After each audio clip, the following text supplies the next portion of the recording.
৩২ বছর পর জাকসু নির্বাচনের তফসিল ঘোষণা নিয়ে উচ্ছ্বসিত শিক্ষার্থীরা। ৩১ জুলাই অনুষ্ঠিত হবে ভোট গ্রহণ, একই দিনে হবে হল সংসদ নির্বাচন। বিস্তারিত জানাতে জাহাঙ্গীরনগর বিশ্ববিদ্যালয় থেকে যুক্ত হচ্ছেন সহকর্মী হুমায়ুন কবির।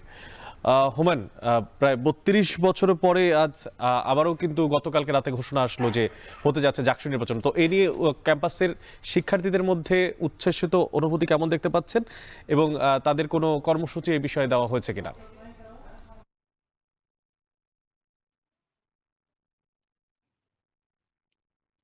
অনেক ৩২ বছর পর আপনি যেমনটি বলছিলেন, বহুল কাঙ্ক্ষিত জাকসু নির্বাচন কিন্তু নির্বাচনের তফসিল কিন্তু আলোর মুখ দেখেছে। বিগত সরকারগুলোর সময় বিশ্ববিদ্যালয়ের সাধারণ শিক্ষার্থী, বিভিন্ন রাজনৈতিক দলের সংগঠন এবং অংশীজন যারা রয়েছেন তারা কিন্তু জাকসু নির্বাচনের দাবিতে বিভিন্ন আন্দোলন, সংগ্রাম এমনকি অনশন পর্যন্ত করেছেন। কিন্তু তারা কিন্তু ৩২ বছরেও যে প্রাণের যে জাকসু সেই দাবি কিন্তু তারা আদায় করতে পারেনি। কিন্তু গত রাতে কিন্তু আমরা দেখেছি জাহাঙ্গীরনগর বিশ্ববিদ্যালয় প্রশাসন, শিক্ষার্থী এবং অংশীজনদের দাবির মুখে কিন্তু তফসিল ঘোষণা করেছে। আগামী ৩১ জুলাই কিন্তু সকাল ৯টা থেকে ৫টা পর্যন্ত ভোট গ্রহণের কথা রয়েছে। জাকসু নির্বাচন অনুষ্ঠিত হবে ৩১ জুলাই, এমন তফসিলই কিন্তু ঘোষণা করেছে গতকাল নির্বাচন কমিশন।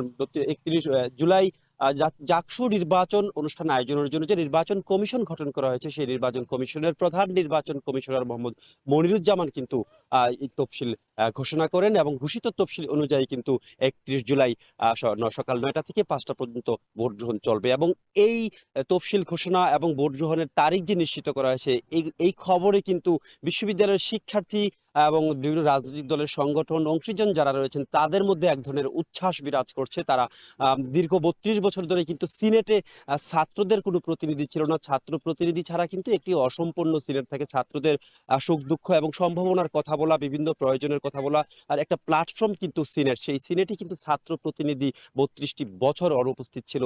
সে কারণে ছাত্রদের পক্ষে, ছাত্রদের সুযোগ সুবিধা নিয়ে কথা বলার জন্য কিন্তু তেমন কেউ ছিল না। অবশেষে সেই মাহেন্দ্র খন কিন্তু আমরা ৩১ জুলাই পেতে যাচ্ছে। জাহাঙ্গীরনগর বিশ্ববিদ্যালয়ের শিক্ষার্থীরা তারা বেশ উচ্ছ্বসিত। তবে তফসিল ঘোষণা নিয়ে একটি বিতর্কের একটি জায়গা কিন্তু সৃষ্টি হয়েছিল। শিক্ষার্থীরা বলছিলেন যে ছাত্র জনতার আন্দোলনে যারা স্বৈরাচারের দোসর ছিলেন এবং যারা গণহত্যার সাথে জড়িত তাদের বিচার প্রথমে সম্পূর্ণ করে তারপর তফসিল ঘোষণা করা হোক, এমন দাবি কিন্তু শিক্ষার্থীদের একটি অংশ করছিলেন। যে কারণে কিন্তু তফসিল ঘোষণা করতে কিছুটা বিলম্বিত হয়েছিল। পরে কিন্তু ৩১ জুলাইয়ের আগেই স্বৈরাচারের দোসর এবং গণহত্যার সাথে জড়িত যারা রয়েছে তাদের বিচার প্রক্রিয়া চলমান থাকবে, এমন আশ্বাসের প্রেক্ষিতেই কিন্তু বিশ্ববিদ্যালয় প্রশাসন নির্বাচনের তারিখ ঘোষণা করেছে। এই ছিল আমার কাছে জাহাঙ্গীরনগর বিশ্ববিদ্যালয় থেকে জাকসু নির্বাচনের সর্বশেষ পরিস্থিতি নিয়ে বিস্তারিত।